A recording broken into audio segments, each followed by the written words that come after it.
Makanya ketika orang punya hadas kecil dan hadas besar, ya, ketika dia ingin bersesuci dari keduanya, maka cukup dengan bersesuci daripada hadas besar. Kenapa? Karena hadas kecil nanti akan masuk kepada hadas besar. Ini juga termasuk adalah penerapan atau implementasi atau penerapan kaidah ma'ajama'adomal amraini bikhususihima itu ya.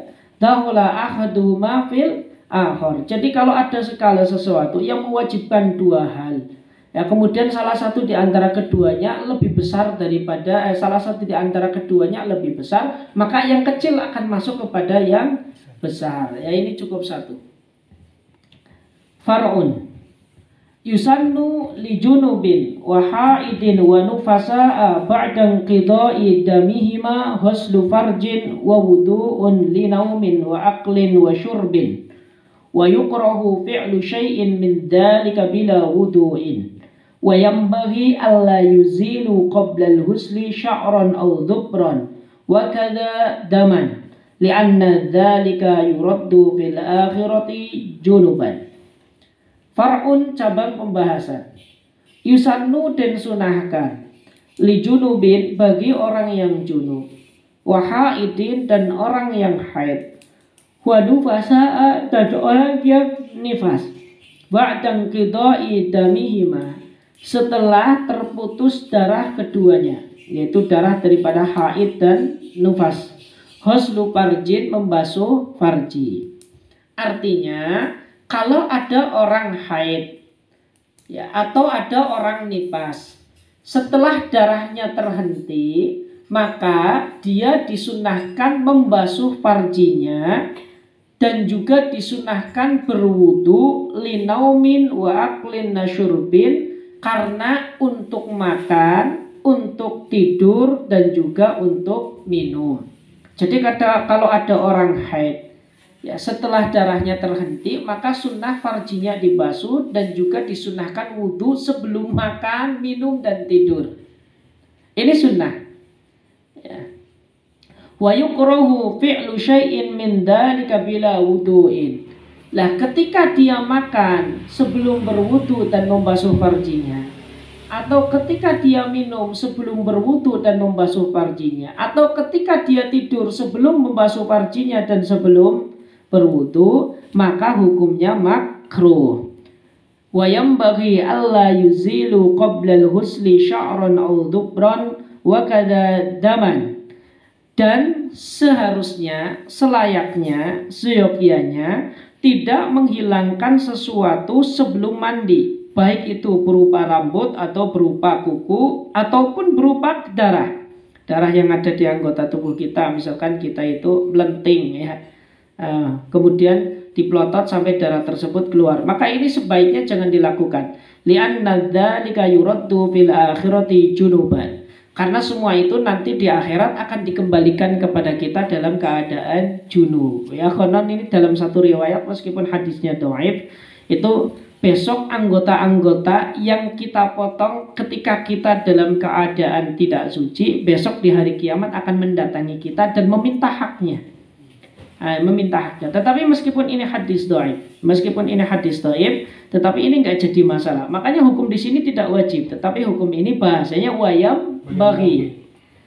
Istilah fikih itu ketika ada wayajuzu, wayam bagi, maka dilalahnya itu seolah-olah itu dianjurkan, tetapi sifatnya tidak berbicara hukum. Kenapa? Karena dasar hadisnya biasanya tidak kuat. Ya, ini karakter fuqaha itu biasanya demikian. Ketika menyampaikan sesuatu di mana dasar hadisnya itu tidak kuat, atau hadisnya ini misalkan sanadnya dipertanyakan, namun secara matan tidak bertentangan dengan dasar-dasar syariat, biasanya ulama tersebut ketika istimbatul ahkam, ketika mengambil sebuah hukum, akan lebih memilih bahasa wayambaghi atau wayajuzu. Berbeda kalau hadis tersebut itu dinyatakan sahih, atau hadis itu dinyatakan hasan, atau hadis tersebut dhaif, tetapi hadis tersebut warada an turqin katsiratin. Hadis tersebut diriwayatkan dari beberapa riwayat yang banyak. Maka kalau semacam itu biasanya ahli fikih ketika istinbatul ahkam akan tegas. Kalau nggak pakai wa yusannu, ya pakainya wa yajibu. Kalau nggak pakai wa yahrumu, ya nanti pakainya wa yukrahu. Biasanya akan tegas. Tetapi ketika dasar hukumnya ini misalkan belum terlalu kuat, kemudian dasar hukumnya ini tadi misalkan di dalam hadisnya masih dipertanyakan, atau hadis ini tidak sampai kepada level hadis sahih, akan tetapi hadis ini tidak memiliki mutabe dan tidak memiliki musyahid. Kalau musyahid itu hadis yang mana hadis tersebut memiliki titik temu di dalam satu sahabat. Ini namanya musyahid. Kalau mutabe nanti ketika hadis tersebut memiliki titik temu di dalam satu tabi'in, maka ini dikatakan mutabe. Maka biasanya ulama akan mengambil kesimpulan hukum dengan istilah yang tidak tegas juga. Bahasanya biasanya pakainya wa yajuzu, atau yang lebih lumrah biasanya wa yambahi. Ini adalah karakter ulama fikih itu biasanya semacam ini. Maka di sini karena memang dasar hadisnya gaib, maka bahasanya di sini adalah wa yambahi alla yuzilu qabla al-husli sya'ran aw dhubran wa kada daman li anna dzalika yuraddu fil akhirati junuban. Wa jaza takashshufun lahu ay lil husli fi khalwatin.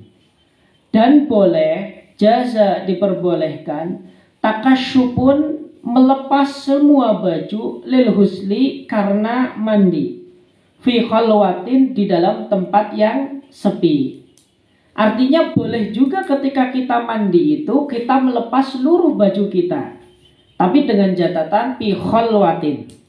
Ya, khalwah ini bisa diartikan di dalam tempat yang terbuka, namun di situ tidak ada orang yang melihat keberadaan kita. Maka ini dikatakan khalwah. Itu boleh. Ya, artinya boleh kita melepas baju ketika mandi di khalwah. Khalwah itu tempat terbuka, namun aman daripada pandangan orang. Ini bahasanya khalwah. Itu boleh kita mandi dengan melepas baju. Ya, au bihadrati man yajusu nadruhu ila auratihi. Atau boleh juga mandi di hadapan orang yang memang secara hukum itu boleh melihat kepada aurat kita. Ya, termasuk adalah istri kita.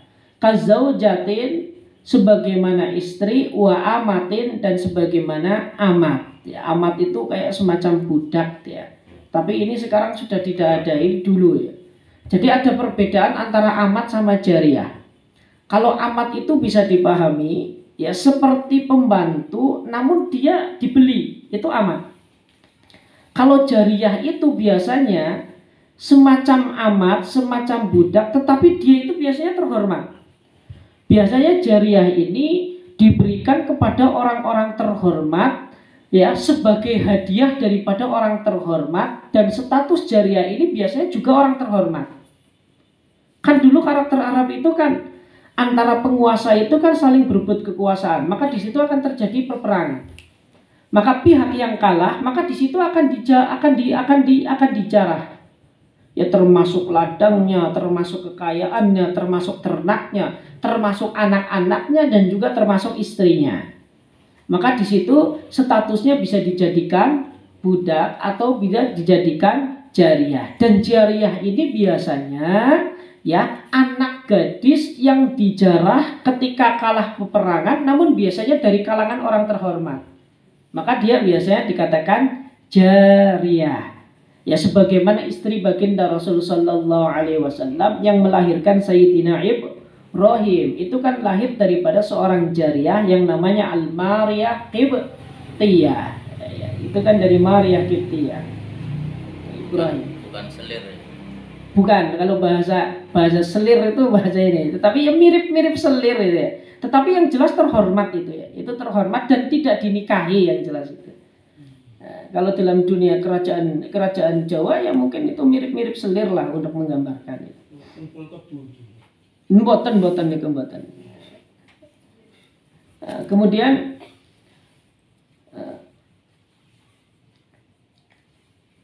wasatru abdolu, akan tetapi menutup aurat itu jauh lebih utama daripada membuka aurat. Ini ketika mandi ya. Wa haruma in kana thamma may yahrumu nadruhu ilaiha. Waharuma dan haram ingkana thamma kalau memang di sana ya ingkana thamma man yahrumu nadruhu ilaiha ada orang yang haram untuk melihat kepadanya ya kalau misalkan kita mandi di tempat yang sepi atau kita mandi di tempat yang mana di situ ada orang yang dilarang melihat kita maka di situ haram untuk melepas baju atau membuka aurat. Kama haruma fi khalwati bila hajatin. Sebagaimana haram melepas baju di tempat yang sepi bila hajatin tanpa ada hajat. Hajat itu adalah kebutuhan ya. Jadi misalkan kita berada di atas gunung, nggak ada orang yang melihat kita sama sekali, tiba-tiba kita melepas baju, tidak ada tujuan apapun, maka ini hukumnya haram. Wahalla fiha li adna gharadin kama yati. Dan boleh melepas baju di tempat yang sepi sekiranya tidak ada orang yang melihatnya ya li'adna horodin karena memang ada tujuan kecil kamayati sebagaimana nanti akan dijelaskan. Lalu kemudian nanti ini akan dijelaskan di bab ketiga setelah ini yaitu di dalam syarat sahnya sholat ini nanti di sini akan dijelaskan ya ini boleh. Misalkan li'adna horodin itu seperti kita ingin mendinginkan badan karena kita panas misalkan nggak kuat kemudian di tempat sepi maka kita boleh melepas baju dengan tujuannya untuk apa? Litabrid yaitu untuk mendinginkan tubuh kita maka itu nggak jadi masalah. Ini sudah jam 9 ya ini wasaniha ini kita lanjut besok saja.